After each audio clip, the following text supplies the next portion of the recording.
Bonjour, merci d'être venu au premier cours d'Andrew Granville, qui va faire donc 3 cours, aujourd'hui le 27 avril, le 4 mai, il y a une semaine qui va sauter, et le troisième et dernier cours, ce sera le 18 mai. Donc c'est des cours qui feront un peu plus qu'une heure, ce sera 1h15, 1h20 à peu près.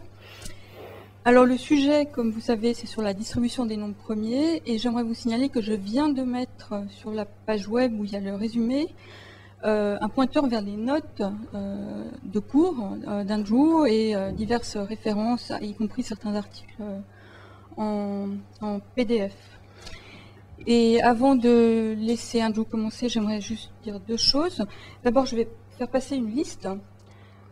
C'est plutôt pour les élèves, pour qu'on sache comment vous contacter par mail si jamais il y a des informations complémentaires. Donc n'ayez pas peur d'inscrire votre nom sur cette liste. On ne vous accusera pas de participer à une bande. Et dans la même rubrique, je vous signale que le DMA est toujours en lutte. On ne sait pas très bien ce que ça va donner, enfin, on l'a affiché. Voilà, donc je passe la parole à Andrew Granville. Tu vas parler finalement en français ou en anglais? Je sais. En français, ok, voilà. Merci. Ok. Bonjour.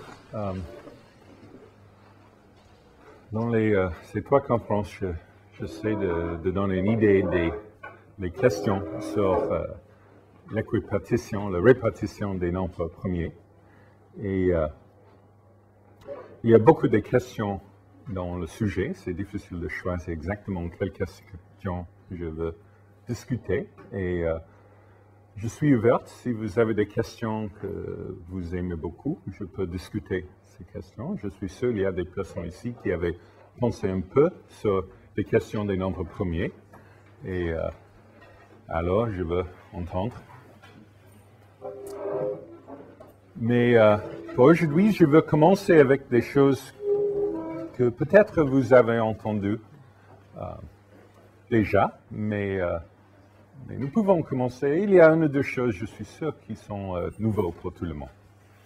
OK, mais la première question sur la distribution des nombres premiers est de demander s'il y a une infinité des nombres premiers. Et je suis sûr que vous avez vu la preuve d'Euclide qui dit si on a la liste des nombres premiers et si on suppose que c'est fini,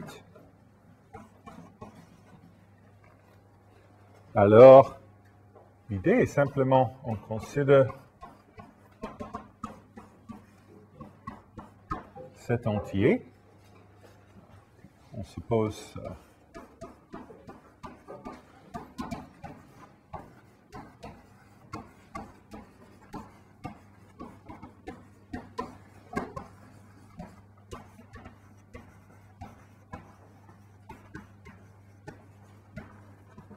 ici la liste des nombres premiers et on considère le produit plus 1. Et c'est clair que si on essaie de diviser n par un de ces premiers, on en reste 1. Alors c'est impossible que ces premiers divisent n. Alors n a un facteur premier parce que c'est plus grand que 1. Alors c'est un nouveau premier qui n'est pas dans cette liste. Alors c'est une preuve par contradiction qu'il y a une infinité des nombres premiers. Alors si Q divise N, Q n'est pas égal à PG, contradiction. OK, si, bien sûr, ça c'est la preuve en tente en allemand, mais peut-être vous avez des objections à cette preuve. Par exemple, ce n'est pas constructif. C'est une preuve par contradiction. Et peut-être pour les questions très élémentaires, comme ça, on veut des preuves où on a des objets. C'est toujours un peu, c'est pas le mot français, une inquiétude que si on n'a pas l'objet, c'est une preuve par contradiction. Alors, on peut refaire cette preuve peut-être dans une façon un peu différente, de dire si on commence avec les nombres premiers, peut-être on commence avec 2 comme ça, on considère le nombre P1 plus P2 plus 1. C'est notre entier. En ce cas, c'est 7. Et juste comme là, le nombre a des diviseurs, des facteurs premiers. Et juste comme là, les facteurs premiers, c'est impossible, ils sont P1 ou P2. Alors, on peut avoir le troisième facteur premier, qui est juste un diviseur de ça. Alors, on prend P3 égale à 7. En ce cas, c'est nombre premier, mais ce n'est pas nécessaire. Par exemple, si j'ai commencé, peut-être je peux continuer comme ça. Maintenant, je prends 2, 3, 7 plus 1, c'est 43. Alors, je cherche un diviseur de 43, j'ai notre nombre premier.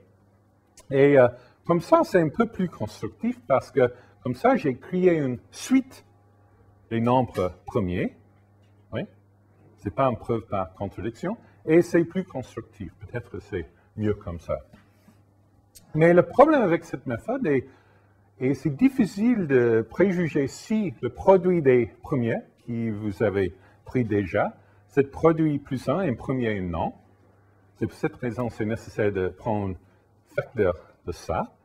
Et alors avec ça, c'est un peu difficile de considérer la suite parce que à chaque étape, c'est nécessaire de trouver les facteurs premiers, qui est peut-être difficile. Si on a un grand entier, est-ce que facile de trouver les facteurs premiers ou non? OK, alors une troisième version de ça. Qu'est-ce que la chose la plus importante dans cet algorithme? Et nous avons une suite des entiers.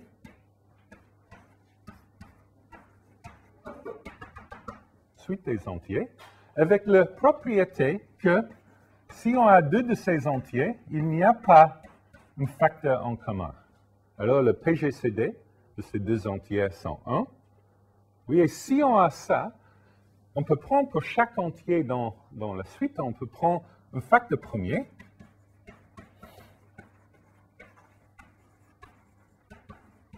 Pour chaque entier dans la suite, on peut prendre un facteur premier. Et ces clés sont différentes parce que si PI est égal à PJ, alors PI divise NI, oui, parce que ça c'est la définition de ces facteurs premiers, mais aussi PJ divise NJ. Et PJ est le même que PI, alors P divise les deux entiers, en particulier P divise le PGCD de ces deux entiers, qui est 1, et ça une contradiction. Alors, ça implique que les PK sont distincts.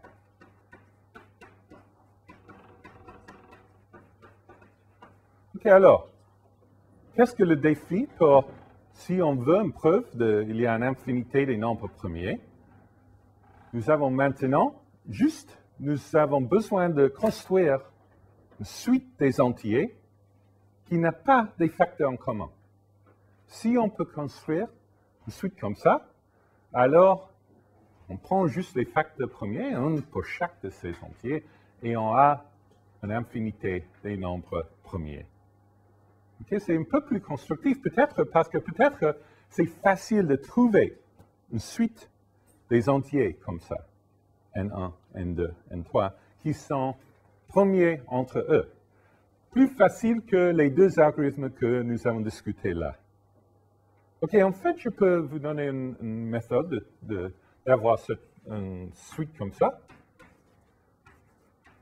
Ce n'est pas très différent.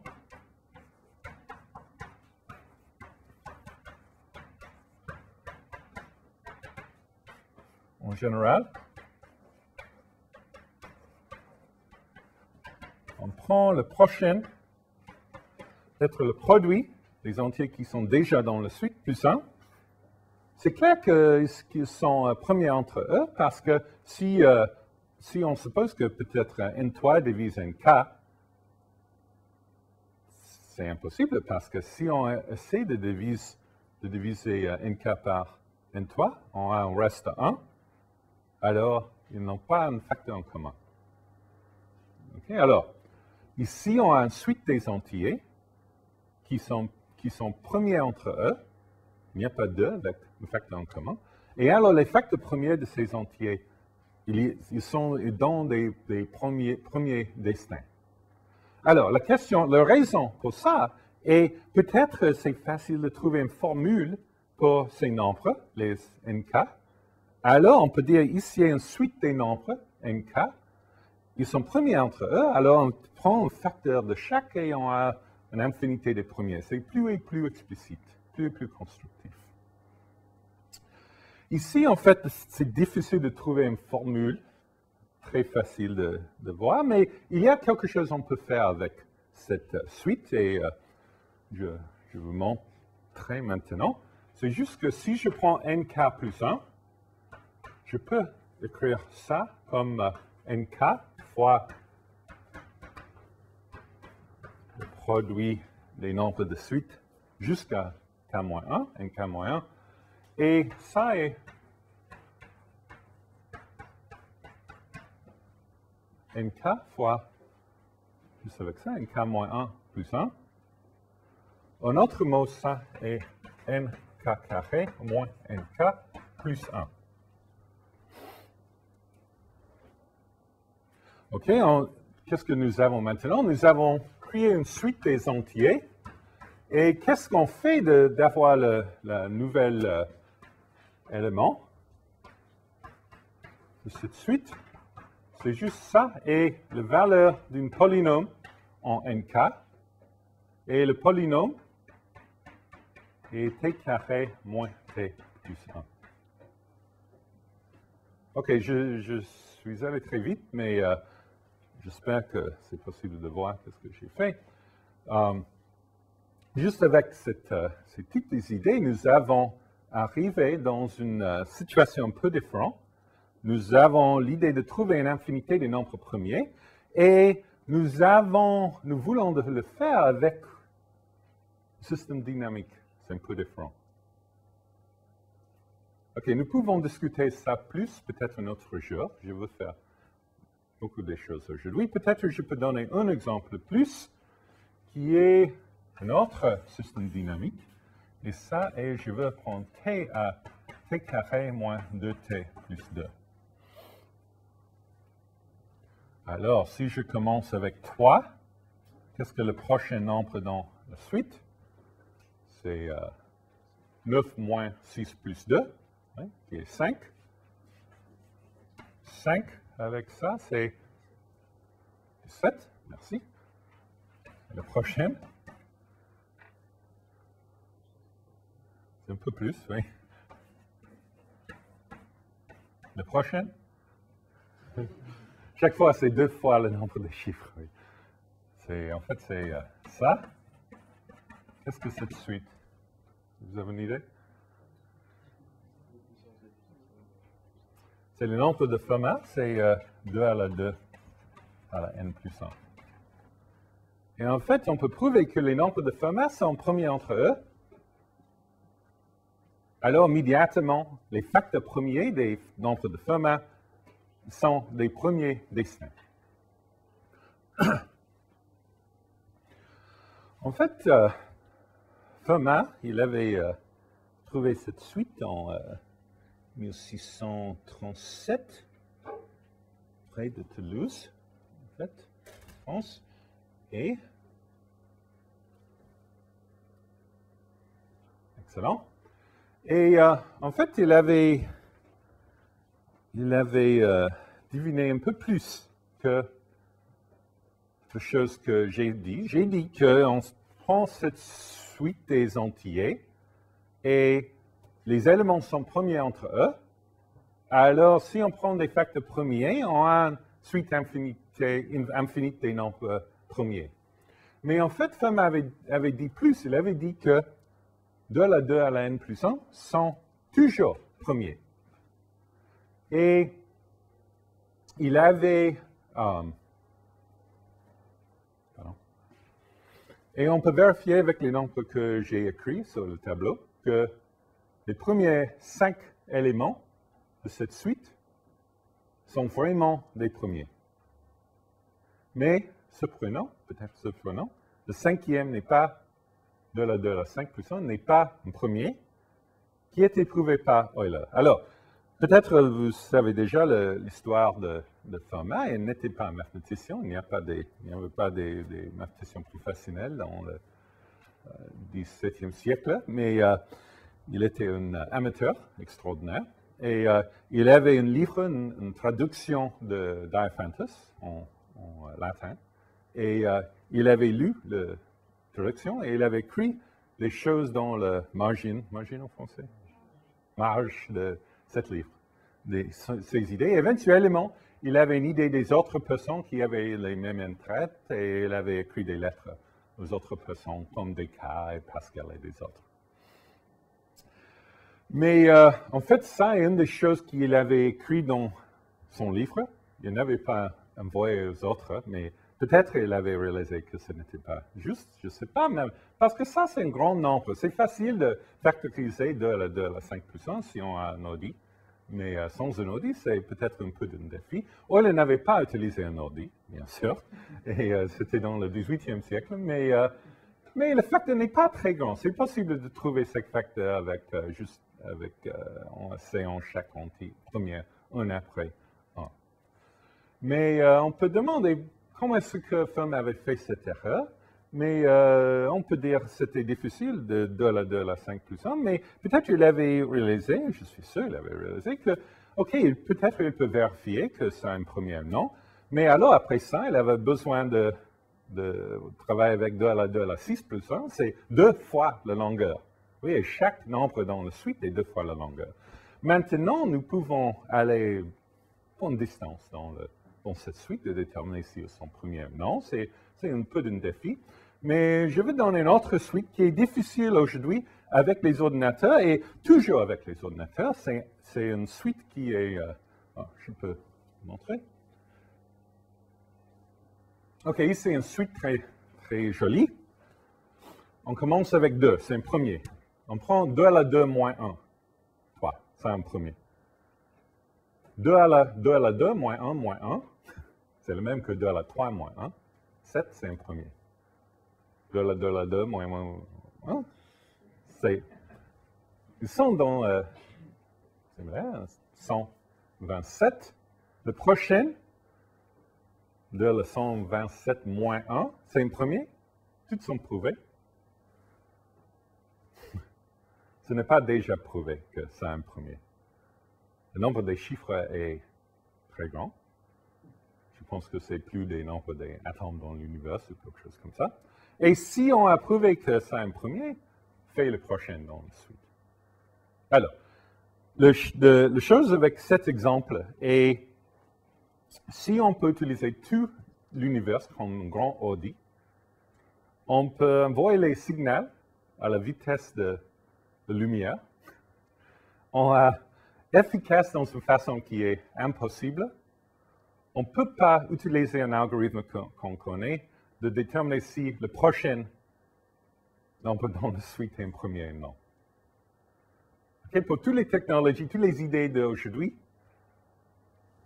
c'est juste comme Fermat, on arrête très vitement dans cette conjecture de premiérité. Mais peut-être on peut avoir une idée où on peut prouver ces choses, mais par calculation, c'est absolument impossible d'aller très loin dans cette suite. OK, alors, nous avons discuté de prouver qu'il y a une infinité des nombres premiers, et ça un exemple où Fermat avait essayé de donner un exemple d'une formule qui donne des nombres premiers. Et on peut demander, est-ce qu'il y a des autres formules qui donnent des nombres premiers, toujours? Ici il y a une formule un peu compliquée.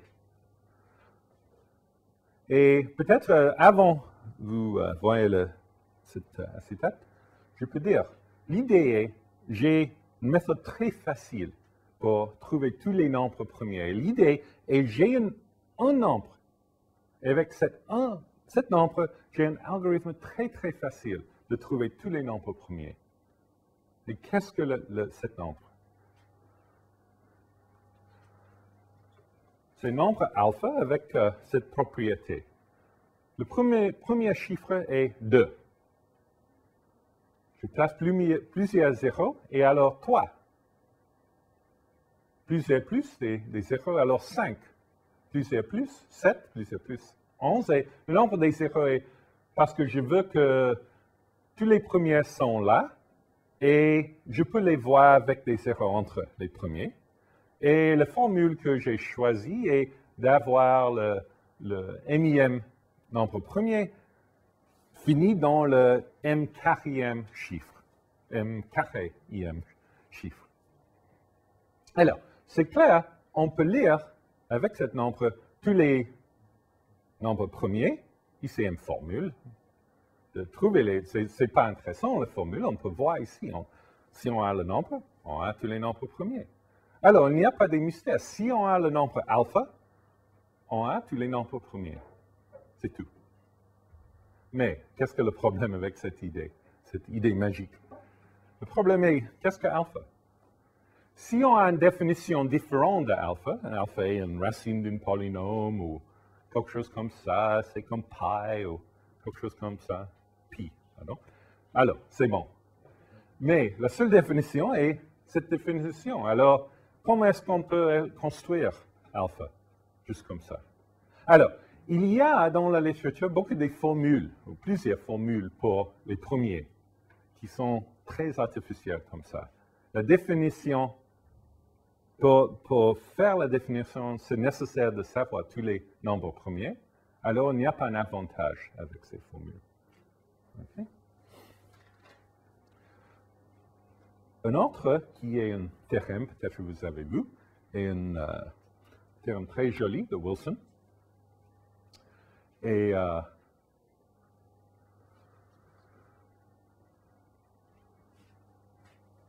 on peut décider si le nombre est premier si et seulement si n divise n-1 factoriel plus 1. Ce n'est pas une méthode très pratique parce que de déterminer si un nombre est premier, la méthode le plus évident est juste d'essayer de diviser par tous les nombres jusqu'à racine carrée de n. Alors le nombre des étapes est racine carrée de n. En ce cas, pour utiliser ce théorème, de décider si n divise ça, on a besoin de multiplier tous les nombres jusqu'à n-1 tous ensemble, alors le nombre des étapes est n. C'est beaucoup moins efficace que l'idée le plus facile. Alors, c'est un théorème très joli, mais ce n'est pas très bon pour déterminer si le nombre est premier ou non. Mais il y a quelque chose d'extraordinaire que quelqu'un avait fait avec ce théorème. Et ça est dans le prochain acétate. Ici est un polynôme. En fait, c'est l'idée de Mathieu Savage. Ce n'est pas son polynôme, mais ici est un polynôme. C'est gigantesque. 26 variables, c'est très convenient parce qu'on peut écrire A jusqu'à Z. Le degré de ce polynôme est 20. En fait, c'est réductible, qui est peut-être surprenant. Après, je dis la prochaine chose. Et il y a cette propriété.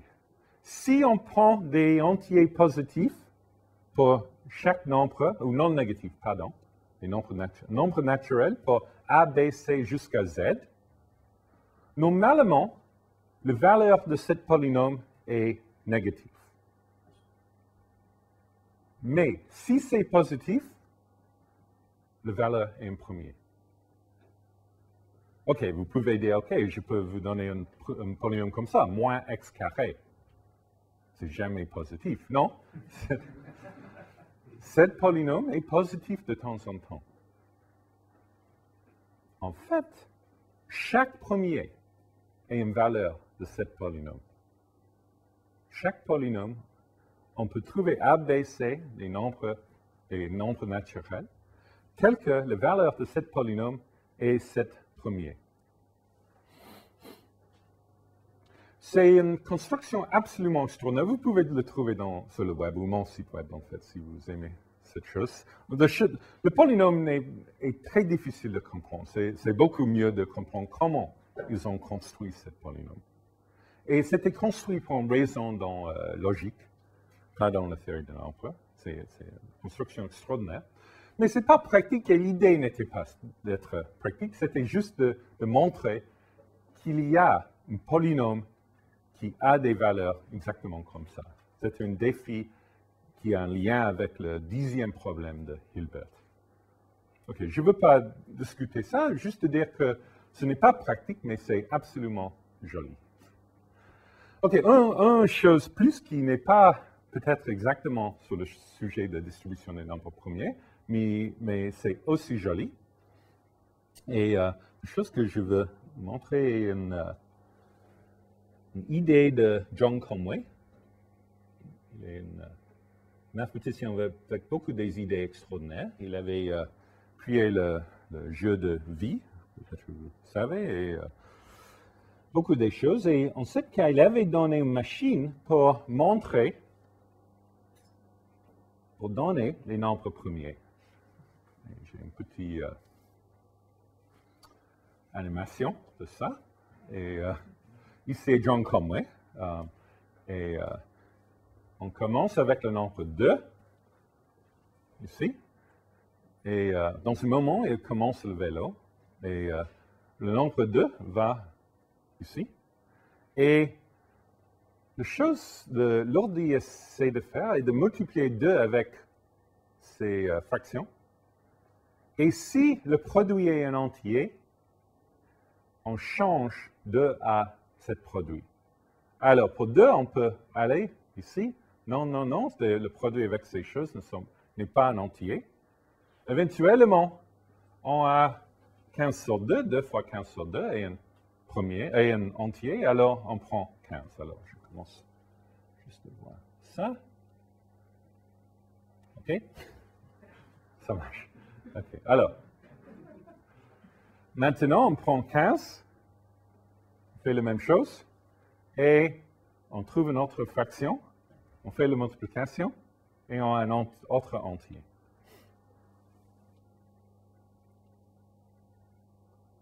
OK? On continue comme ça pour plusieurs moments, et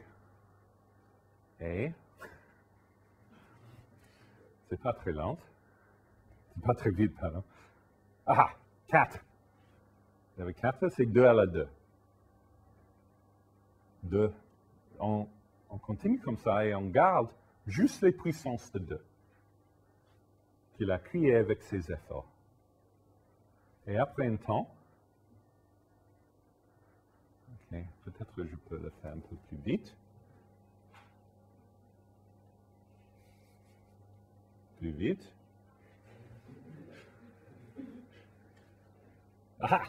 Excellent. La prochaine puissance, c'est 2 à la 3. Et c'est beaucoup d'efforts, en fait, cet algorithme. Mais après un temps, ce n'est pas 2 à la 4 le prochain, c'est 2 à la 5. Et après ça, 2 à la 7, et après ça, 2 à la 11, etc.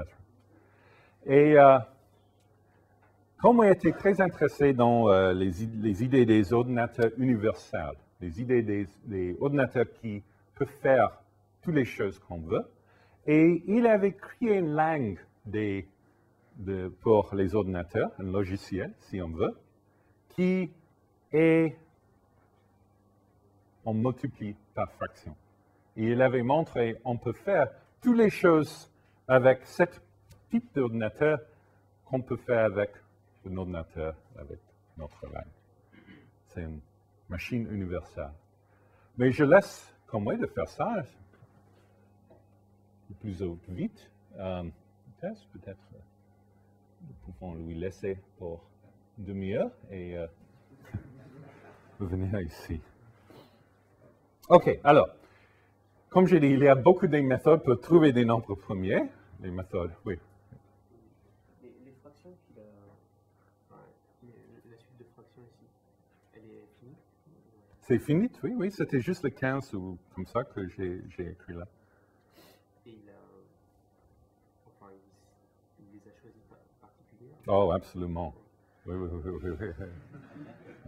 Non, ça c'est le truc de faire des choses très, très exactes. Non, si vous voulez, vous pouvez prendre les nombres et penser comment. C'est pas trop difficile de déterminer qu'est-ce que l'idée. Je ne veux pas le dire parce que peut-être quelqu'un veut faire le défi de comprendre ce qu'il avait fait. OK, alors, il y a beaucoup de méthodes pour trouver les nombres premiers, mais la plupart sont très artificielles comme ça. C'est juste quelque chose, peut-être intéressant, peut-être joli, mais pas très utile.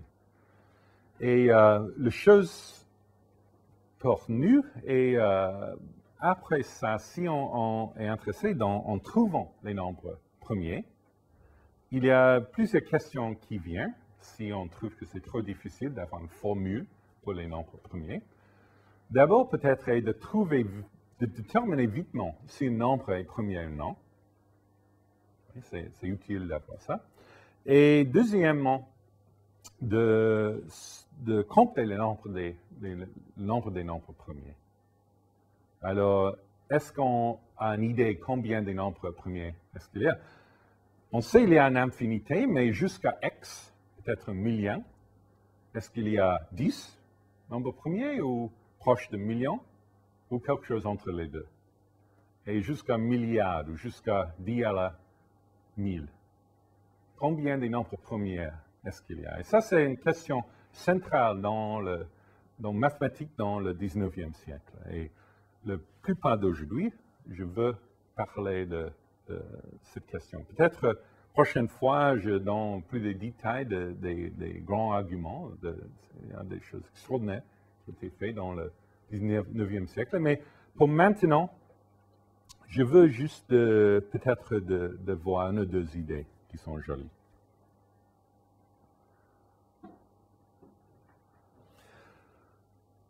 Pour commencer, je donne une autre preuve qu'il y a une infinité de nombres premiers. Et cette preuve est la preuve de Euler. Et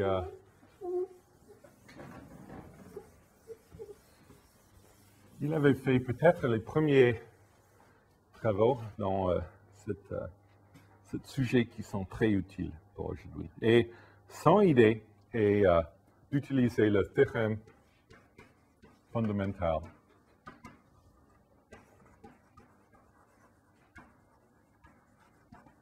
l'arithmétique.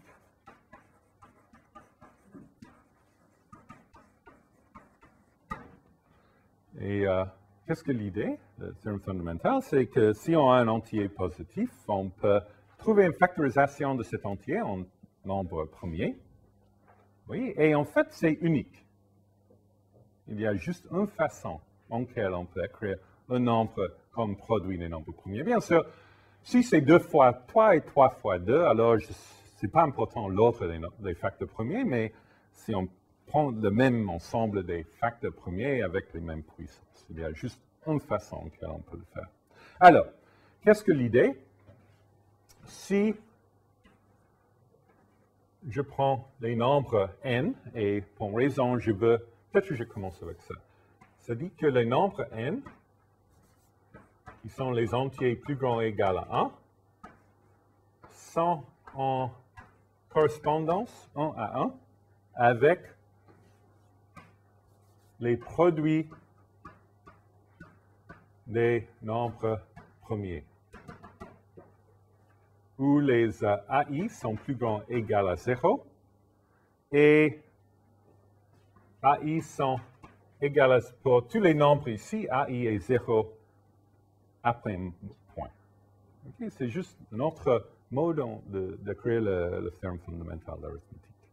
Et alors avec ça, si je prends une fonction dans tous les nombres, tous les entiers positifs, je peux avoir la même fonction en termes des premiers. En particulier, si je prends un somme de 1 sur n à la s, tous les entiers plus grands ou égaux à 1, ça est le même que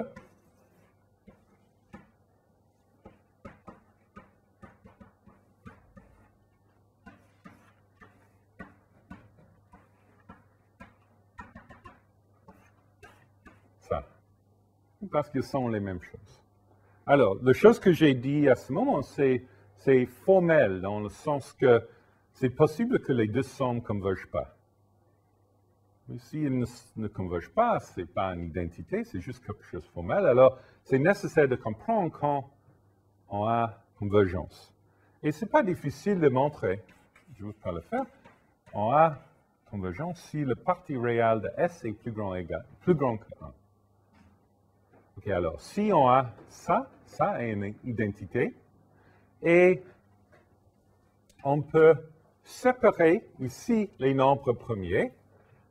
Qu'est-ce qu'on a pour 2? On a 2 à la 0 et une possibilité à la S, 2 à la 1 à la S, 2 à la 2 à la S. Alors, il y a un facteur pour 2 qui est cette forme où on prend chaque valeur possible pour A2. Et alors, il y a un facteur pour 3 et pour tous les nombres premiers. Et ces facteurs sont des progressions géométriques infinites. Et alors, qu'est-ce qu'on a?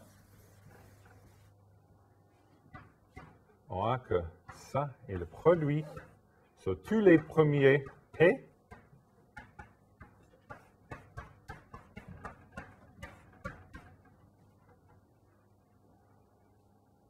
Okay. C'est juste, on a un terme pour chaque premier, et chaque est progression géométrique et progression géométrique dans cette valeur. OK, ici, il y a une identité qui est très utile. Et avec ça, Euler avait prouvé qu'il y a une infinité des nombres premiers. Qu'est-ce que son idée? S'il y a un nombre fini,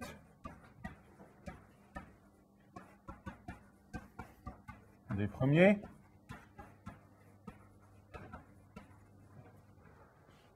le côté droit est convergent à le produit 1 moins 1 sur P sur les premiers.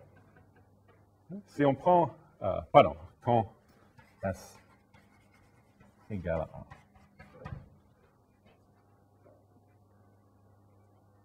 Oui, c'est juste on fait la substitution, mais si le produit il y a un nombre fini des nombres premiers, c'est juste un produit, nombre fini des nombres, alors c'est juste un nombre. L'autre côté, si on prend S égale à 1,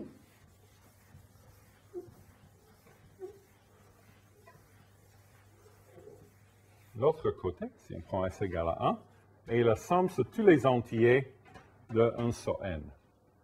Et bien sûr, on sait que ça est divergent. Et je veux prouver ça.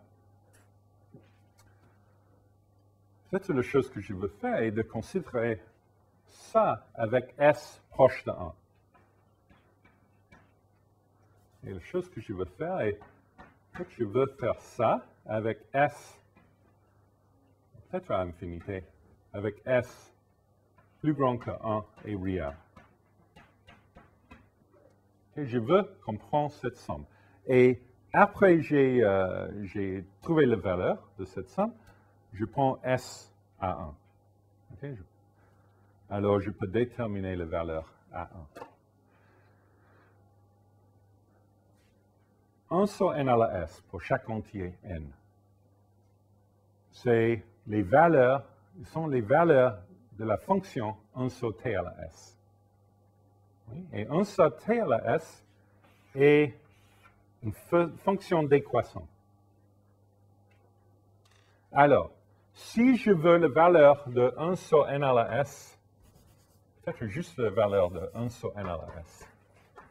Okay? Ici est peut-être n, et ici est 1 sur n à la s. Et je veux comprendre la valeur. Une idée est de prendre des bons supérieurs et inférieurs sur la valeur, utilisant le fait que c'est une fonction décroissante. Alors, si je prends un intervalle de taille 1 dans cette direction, ça est un bon inférieur, cette R. Oui, alors ça est plus grand que l'intégrale entre n et n plus 1. de dt sur t à la s. Et à l'autre côté, 1 sur n à la s est moins d'égal à l'air dedans ici. Alors, c'est moins de l'intégrale de n moins 1 sur n dt sur t à la s. OK, c'est pas très profond ça, mais qu'est-ce que le résultat de ça? Si je veux un bon inférieur sur ma somme,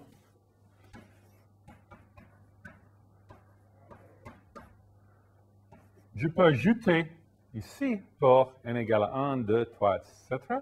Et j'ajoute l'intégrale 1 à 2 avec l'intégrale 2 à 3, avec l'intégrale 3 à 4, etc. Et j'ai l'intégrale infinie, ça.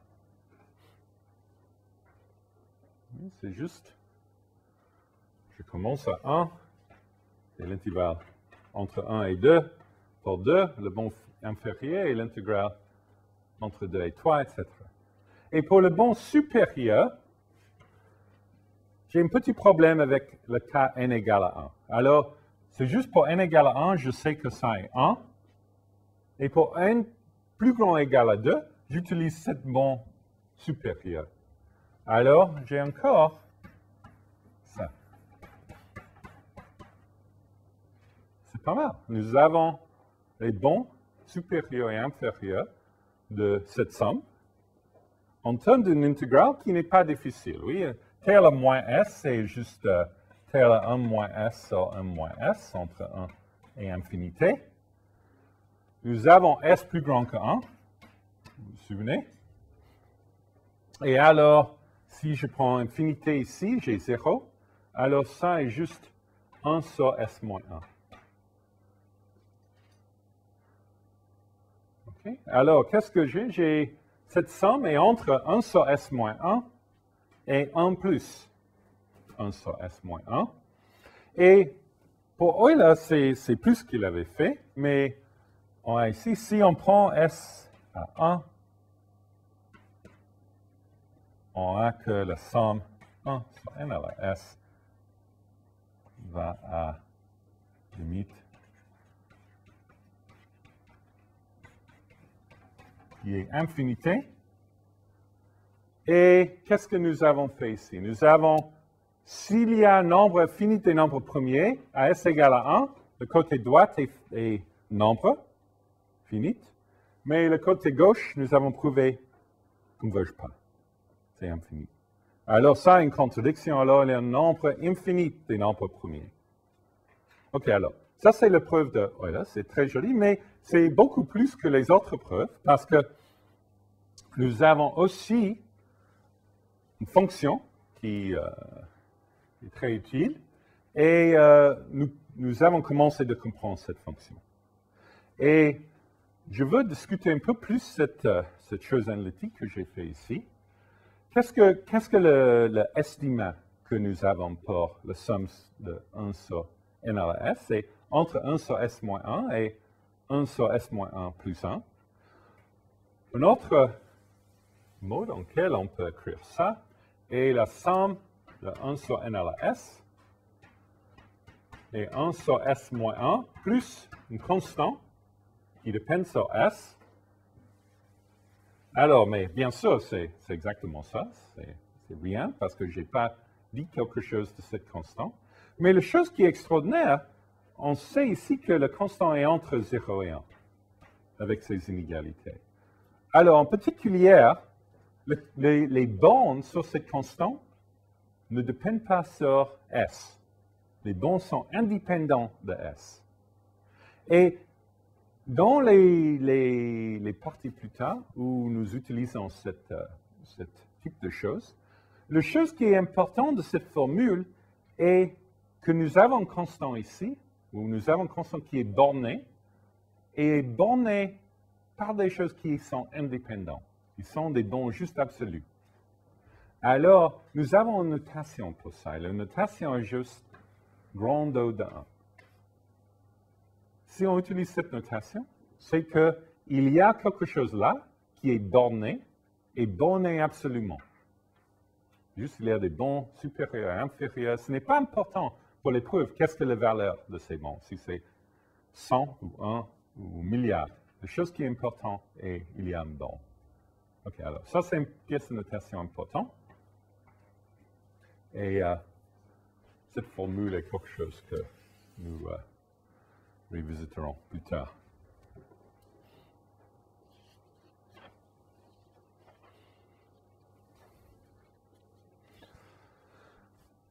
Si maintenant, on utilise cette formule, que la somme, peut-être que j'écris ça ici, la somme n plus grand ou égal à 1 de n sur 1 sur n à la s, et ça, pour les parties réelles plus grand qu'à 1.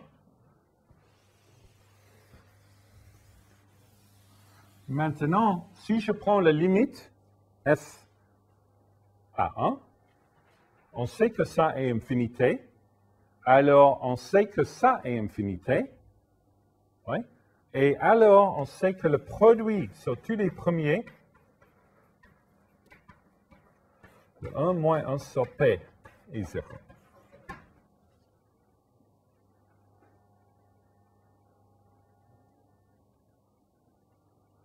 Est-ce que je peux ouvrir les fenêtres?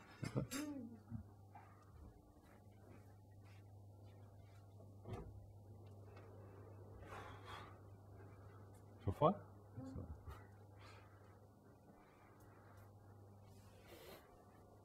OK, ici, nous avons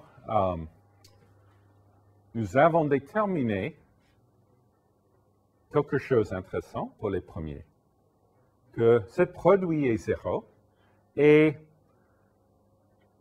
si vous vous souvenez de vos cours dans l'analyse réelle, je pense, vous avez prouvé, c'est peut-être un théorème de Weierstrass, que ça est vrai si et seulement si, et ça c'est pour, en général, s'il y a une suite des nombres réels positifs dedans ici, on a quelque chose comme, ça est vrai si et seulement si cette somme est divergente. Ça, c'est la raison on dit que ça diverge à 0. Okay, alors, j'ai dit que nous voulons comprendre le nombre des premiers jusqu'à un point. OK, et maintenant, je veux vous montrer comment on peut utiliser ça d'avoir une idée de la nombre des nombres premiers. OK, peut-être on pense un peu des nombres premiers, c'est une suite des nombres, et on pense, est-ce ils sont rares ou il y a beaucoup, et quelles sont les autres suites que je sais? Et est-ce que les premiers sont plus faciles de trouver que ces autres suites ou non? Par exemple, les carrés. Est-ce qu'il y a plus des premiers ou plus des carrés, les nombres carrés? Si je prends les nombres carrés, peut-être vous savez que ça est pi carré sur 6. En particulier, c'est convergent. Mais la somme des réciproques des premiers est divergente. Alors, il y a beaucoup plus des premiers que les carrés. Si on a le même nombre approximativement des premiers, ça est convergent aussi. Alors, on sait qu'il y a beaucoup plus des premiers que les carrés. Si on veut considérer ça comme une méthode, on peut faire une comparaison pour des sommes des premiers, comme ça, un sur P, avec des autres suites, de comprendre la vitesse de convergence des suites. En particulier, on peut prouver que quelque chose comme ça est convergent. Okay?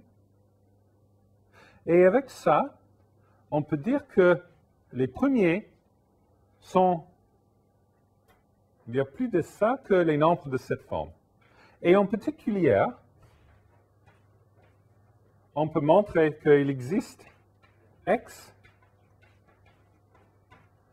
très grand, si grand qu'on veut,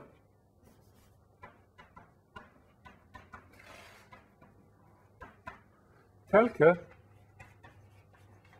le nombre des premiers jusqu'à x est plus grand que x sur log x carré.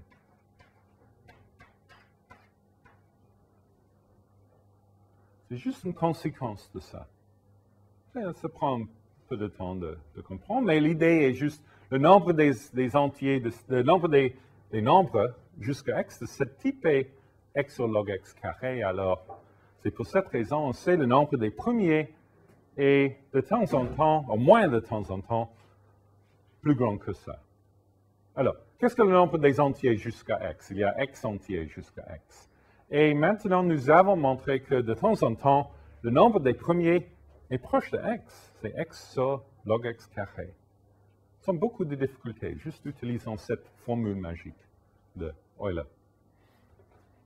Mais alors, on peut demander, peut-être il y a beaucoup de premiers, x sur log x carré n'est pas correct. Et peut-être il y a un grand nombre des nombres premiers. Par exemple, combien de premiers est-ce qu'il y a jusqu'à 100? Vous avez une idée? Hein? 24. Oui. Il y a 24 premiers jusqu'à 100. Et alors, c'est une de 4 entières sont premiers jusqu'à 100. Peut-être c'est vrai toujours. Peut-être jusqu'à x, jusqu'à un milliard sur 4 de ces nombres sont premiers.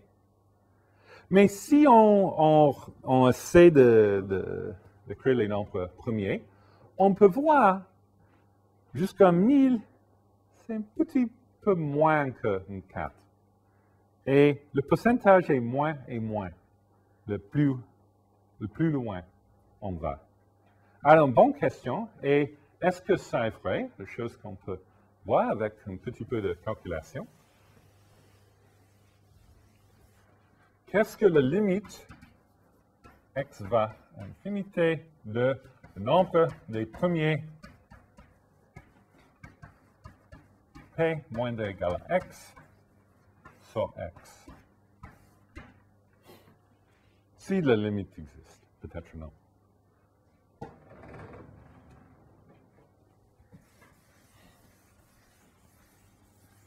Et la chose que je veux montrer, et c'est comme j'ai dit, en fait, il y a moins et moins des premiers.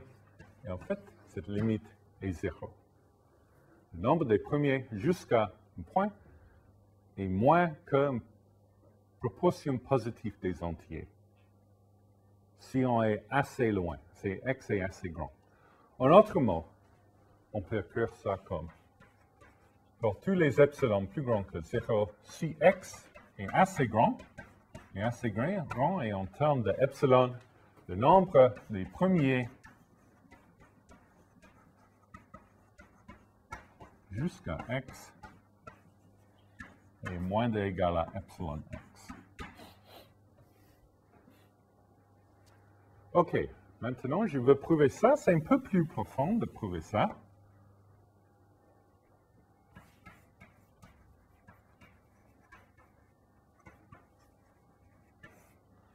Et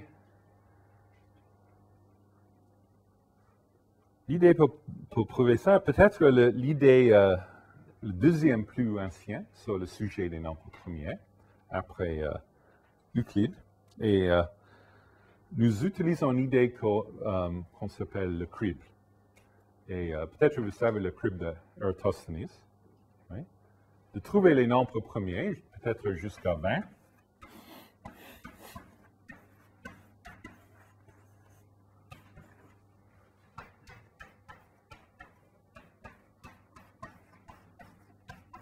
Sûr que vous avez vu ça, mais je peux le faire vitement. On trouve le premier après 1, il y a 2, et j'efface chaque deuxième entier dans ma liste. Et alors, je cherche le prochain nombre, ici, 3, et j'efface chaque troisième nombre. Il y a des nombres qui étaient effacés plus qu'une fois, ça va, 12. Le prochain nombre qui reste est 5, mais en fait 5 est plus que le racine carrée de 20. Alors on peut terminer ici et tous les nombres qui restent sont les nombres premiers. Alors, ça, c'est le crible de Eratosthenes.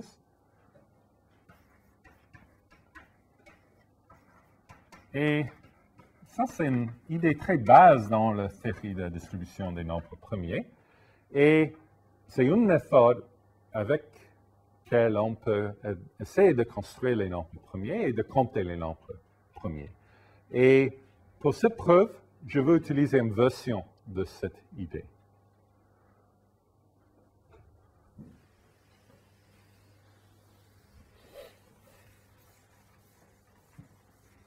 Qu'est-ce que l'idée?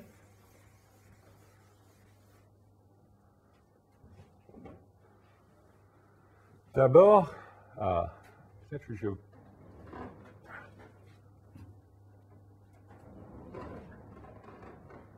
OK, nous savons que le produit de 1 moins 1 sur P est égal à 0. C'est divergent. Alors, pour un produit qui est divergent comme ça, on sait qu'éventuellement, si on prend les premiers jusqu'à un point, OK, je veux écrire P1 égale à 2, P2 égale à 3, etc. et la suite des nombres premiers. OK, tous les nombres premiers. On sait qu'il y a un cas tel que le produit de 1 moins 1 sur P jusqu'à Pk est moins de epsilon sur 3. Okay, on a un epsilon et on a ici un produit sur tous les premiers, le produit est 0. Right? Alors, on peut terminer un point où c'est assez petit, et assez petit est epsilon sur 3. Maintenant, je prends M d'être le produit des premiers jusqu'à ce point. P1, P2 jusqu'à Pk. Et dans un moment, vous pouvez voir la raison. Si je veux comprendre le nombre des nombres premiers jusqu'à x, et je veux donner dans cette question un bon supérieur sur le... Oh, pardon, Px c'est le nombre des premiers. P moins ou égal à x. C'est une notation que je veux utiliser de journée. Si je veux donner le nombre des premiers jusqu'à x et un bon supérieur, la chose que je peux faire est pas tous les premiers, pas juste les premiers, mais les premiers plus les autres entiers pour un bon supérieur. Les premiers sont les nombres qui ne sont pas divisibles par tous les premiers jusqu'à la racine carrée de ce nombre. Et une condition qui est plus faible est les nombres qui ne sont pas divisibles par tous les premiers jusqu'à Pk. Ça inclut tous les premiers sauf P1 jusqu'à Pk. Alors, ça est moins ou égal à le nombre des entiers jusqu'à x, tel que n n'est pas divisible par tous les entiers, tous les premiers jusqu'à Pk. En autre mot, le PGCD de n avec ce produit est 1. Oui, c'est le même, parce que si P divise m et P divise n, c'est un facteur premier de la PGCD. Et ici, nous avons tous les premiers sont dans ce nombre, sauf P1 jusqu'à Pk. Parce que P1 jusqu'à Pk sont des premiers, mais ce n'est pas vrai. Alors, plus K.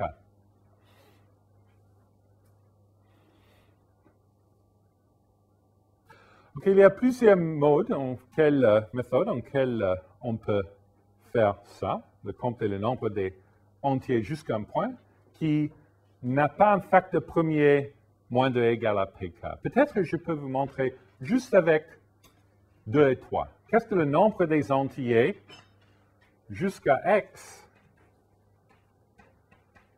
tel que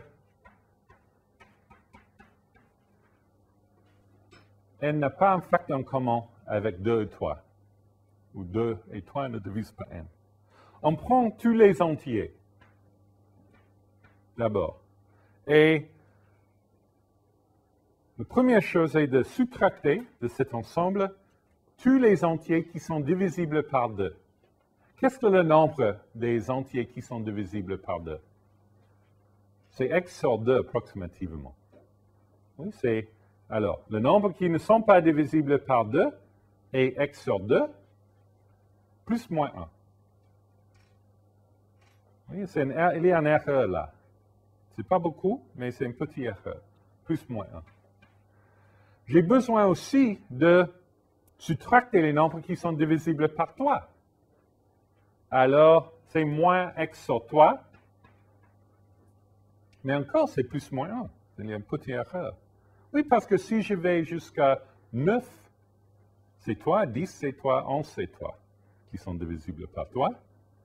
Oui, mais alors le terme d'erreur est 0 ou 1 tiers ou 2 tiers dans cette calculation. C'est moindre ou égal à 1. Et nous avons subtracté 2 fois les nombres qui sont divisibles par 2 et par 3. Nous avons besoin de réajouter ces nombres. Ce sont les nombres qui sont divisibles par 6. Alors c'est x sur 6. Alors, nous avons plus moins 1 3 fois. Ça, c'est l'erreur. Alors, en total, nous avons ça. Et la chose qui est jolie ici est les fractions, si on pense pour un moment. Si on fait la multiplication de 1 moins moitié sur 1 moins tiers, terme par terme, on a les 4 termes ici. Et plus moins 3.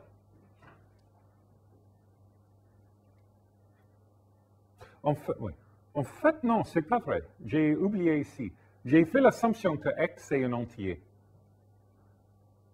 Si x n'est pas un entier, on peut avoir une erreur ici, plus ou moins. Par exemple, si x est 13,9, pardon, 13,9, l'erreur est 0,9.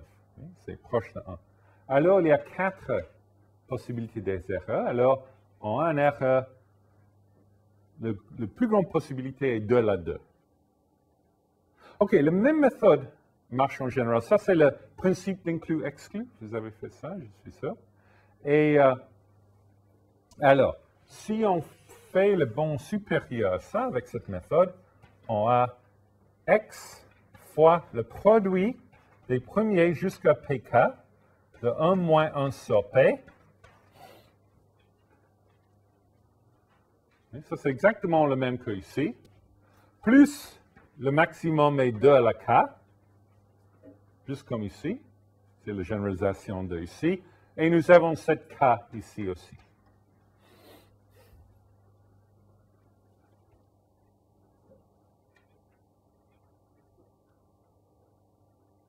Je peux remarquer que le premier terme, maintenant, nous avons choisi k avec cette propriété, epsilon sur 3 fois x. Et pour les deux autres termes, je veux que les deux sont moins de epsilon sur 3x. Et je peux avoir ça si je prends x plus grand que quelque chose comme 2 à la k plus 1, 2 à la k fois 3, 2 à la k sur epsilon. Oui, c'est juste une petite calculation de voir que si x est si grand, ça est plus grand que ça. Et alors, ça est epsilon x, et nous avons prouvé le théorème.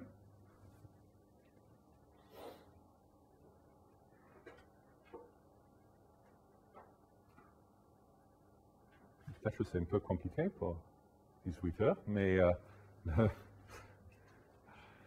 le théorème n'est pas très difficile. L'idée est juste de prouver que la densité des nombres premiers dedans tous les nombres naturels est 0, ou moins d'epsilon, si x est assez grand. Et assez grand, et nous avons déterminé dans la preuve, et ça. Et encore, l'idée est juste, on prend tous les entiers jusqu'à x et x, où x est assez grand, on efface tous les entiers qui ont un facteur premier qui divise cet entier, qui est moins de ou égal à pk. Et si on fait la calculation, on a ça. OK? Le truc est de choisir k tel que ce produit est moins de epsilon sur 3, on sait que ça est une possibilité après le théorème de Euler. Alors, qu'est-ce que nous avons maintenant? Nous avons prouvé que le nombre des premiers est souvent plus grand que x au log x carré. Et c'est toujours, ou si x est assez grand, le nombre des premiers jusqu'à x est moins de epsilon fois x. Alors, nous avons des bonnes bornes pour le nombre des premiers jusqu'à x. Et peut-être on peut développer ces méthodes d'avoir des approximations plus et plus précises, plus et plus exactes pour le nombre des premiers jusqu'à x. Ici, il y a beaucoup de possibilités d'améliorer cet argument, mais il y a quelque chose qui est un problème. C'est 2 à la k, le terme d'erreur ici n'est pas très bon.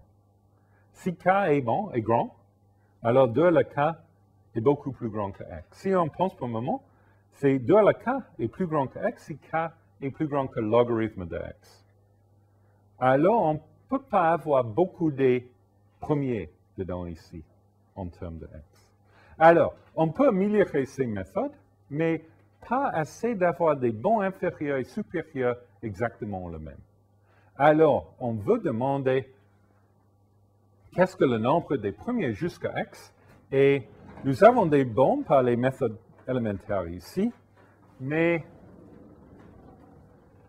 c'est difficile de devenir exactement qu'est-ce que la valeur correcte. Alors, la grande question pour la prochaine fois est qu'est-ce que la valeur de pi de x, qui est le nombre des premiers jusqu'à x. C'est une question qui a été demandée pour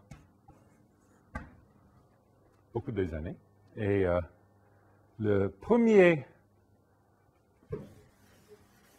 pièce d'histoire pour nous sur cette question, pour donner une formule, une approximation très exacte pour pi de x, est de l'enfant ou le garçon Gauss.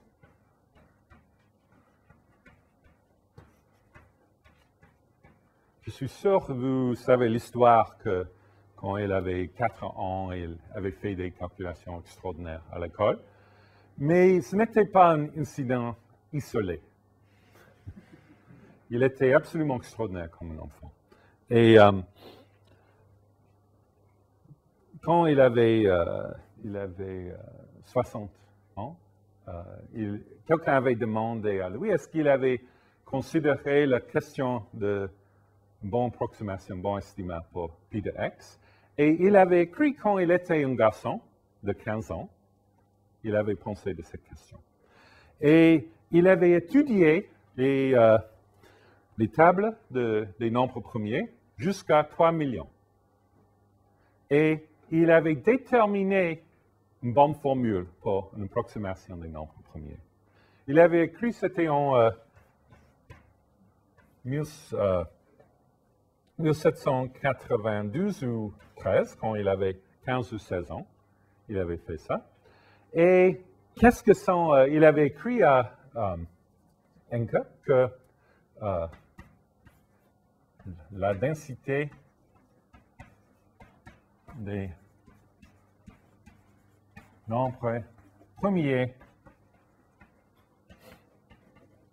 autour de x est 1 sur logarithme de x.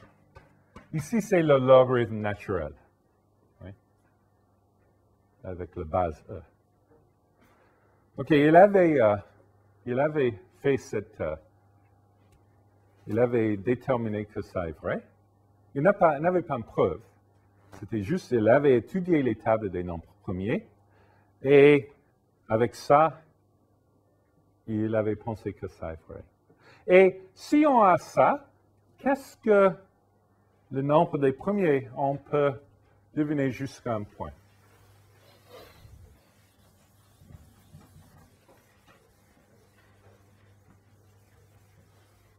Alors, ça donne que pi de x est approximativement,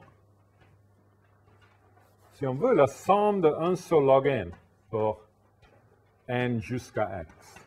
Quelque chose comme ça. Comme pour chaque entier n, la probabilité, c'est un peu ridicule de dire ça. La probabilité que n est un premier est 1 sur log n. On peut faire une phrase dans la théorie de probabilité qui est correcte de ce type. On peut dire, si on choisit un entier dans un intervalle proche de x, dans une façon aléatoire, la probabilité que cet entier est un premier est comme 1 sur log n. Alors, l'espérance de nombre des nombres premiers est quelque chose comme ça. La somme n jusqu'à x, 1 sur log n.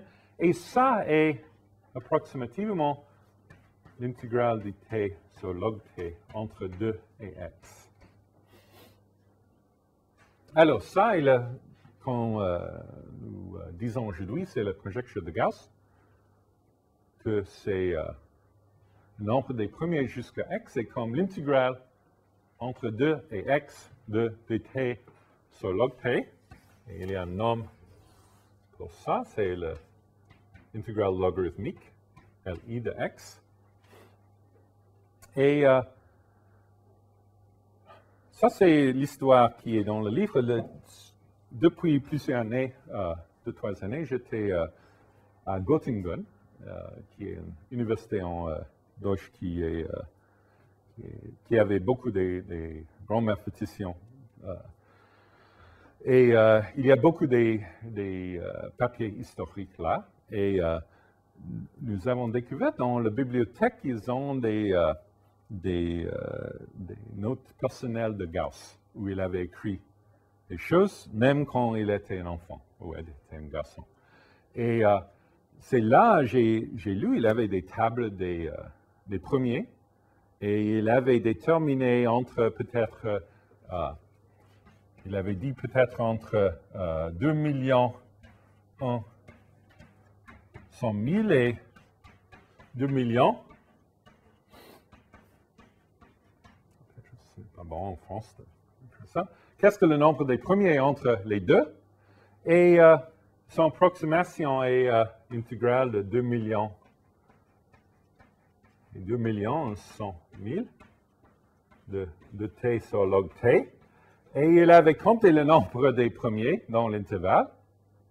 C'est une tâche, ce n'est pas difficile. Et il avait fait une calculation de cette intégrale. Comment est-ce qu'on peut faire une calculation de cette intégrale? C'est difficile, sans mathématiques ou quelque chose comme ça. C'est nécessaire de trouver une méthode pour calculer cette intégrale avec le logarithme de base E. Et il avait écrit la valeur. Et c'était clair, il avait une méthode qu'il avait aimée parce que, bien sûr, pour une comparaison, c'est juste nécessaire d'avoir l'entier le plus proche de ça.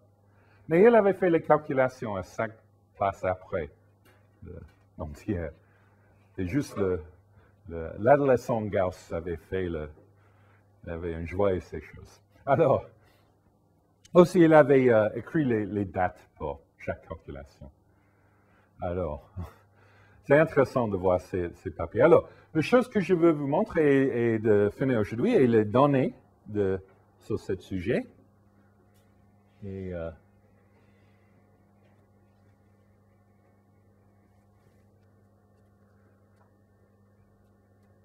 ici. OK, bon. Alors, jusqu'à maintenant, nous avons calculé les nombres des premiers. C'est vrai en français, à vous donner? Okay. J'ai trouvé ça dans un dictionnaire aussi. C'est guesstimate en anglais. OK, alors, nous avons calculé, ou il y a des personnes, pas moi, qui avaient calculé les nombres de premiers jusqu'à 10 à la 23.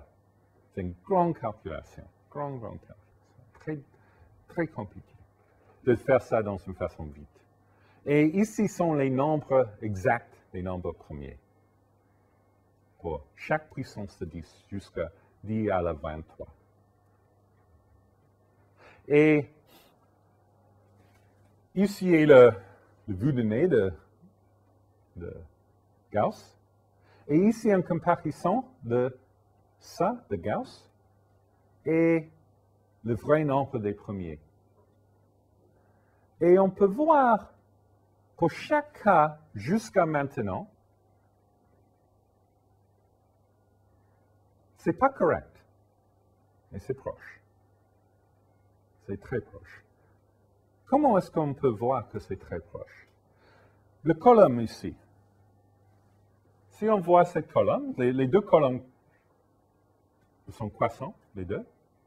Mais ça est comme 2 fois la taille de cette colonne, oui?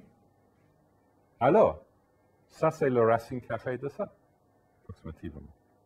Le RE, quand on fait une comparaison de l'integral logarithme de x, le bout de nez de Gauss, et pi de x, la différence c'est comme racine carrée de x, et le nombre des premiers, on sait que c'est plus grand que x sur log x carré, quelque chose comme ça. C'est proche de x, le nombre des premiers.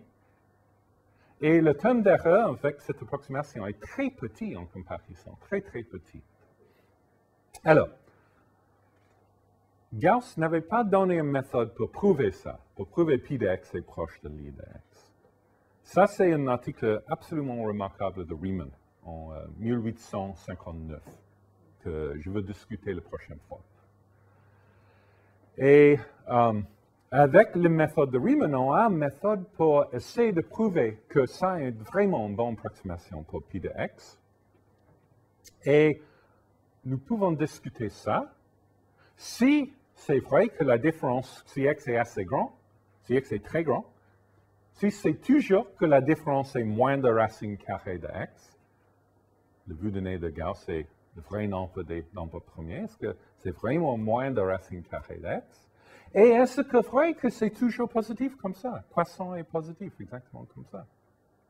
Parce qu'avec les données, on peut voir que c'est positif jusqu'à 10 à la 23, et c'est moins de racine carrée de x. Alors, la prochaine fois, nous pouvons discuter ces choses et de découvrir qu'est-ce qu'on sait aujourd'hui.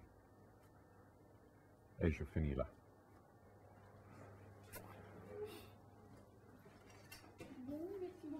Est-ce qu'il y a des gens qui ont encore des questions, qui n'ont pas posé Oui. Oui. Est-ce qu'on sait comment Gauss calculait le logarithme intégral à la main, en fait? Enfin, de quelle technique il se servait? Oh, qu'est-ce qu'il avait fait? Je ne sais pas, parce qu'il a écrit l'intégrale et la valeur. En fait, c'était un peu difficile, parce que c'était des documents historiques, et le technicien dans la bibliothèque, il n'aimait pas les personnes qui voulaient les documents historiques. Tout le temps, j'ai dit, non, non, je veux voir ça. Il dit, non.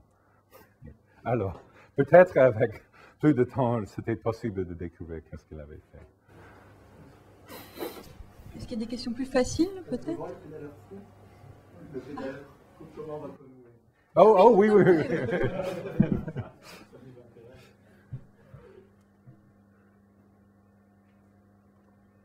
Ah! C'est un algorithme absolument terrible de trouver dans le en fait, c'est un animateur qui avait fait ça pour moi. C'était juste chanceuse que j'ai rencontré cet homme. Et peut-être que j'ai besoin de demander là de l'eau qui vient ici après un temps. Non. Bon, bah merci et donc à la semaine prochaine. Okay.